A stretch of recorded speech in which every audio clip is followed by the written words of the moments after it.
9 сынып оқушылары, бүгін біз 5-те 8-ші жаттығуды орындаймыз. Есептерді толық түсіну үшін видеоны соңына дейін қараңыздар, каналға тіркеліп, лайк басып отырыңыздар. Ал бастаймыз. Бірінші есепте мындай сұрақ берілген екен: кез келген тербелетін дене ауада механикалық толқын тудырады.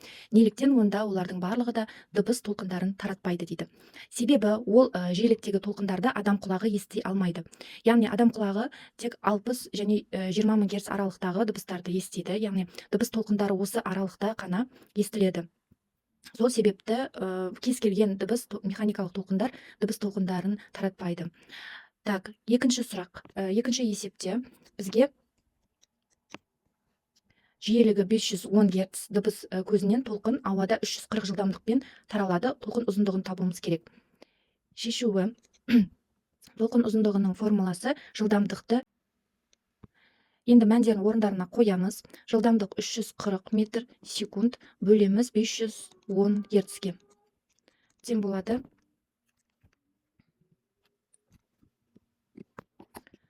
Так, калькулятор саламыз. 340-ты бөлеміз 510-ға.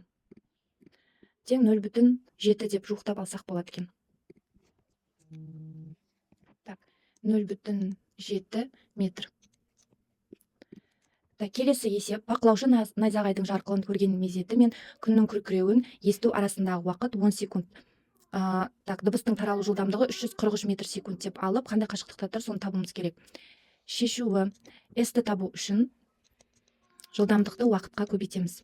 Яғни 343 метр секундты 10 секундқа көбейтеміз. Сонда 3430 метр шығады. Так, келесі есеп, төртінші есеп. Так, бізде дыбыс ауадан суға өткенде толқын ұзындығы қалай өзгереді? Соны табуымыз керек. Яғни шешуі: так, судағы жылдамдықты ауадағы жылдамдықтың қатынасын табамыз. Яғни судағы жылдамдық 1480 метр секунд болса, ауадағы жылдамдық 340 метр секунд. Сонда осының екеуін бөлеміз.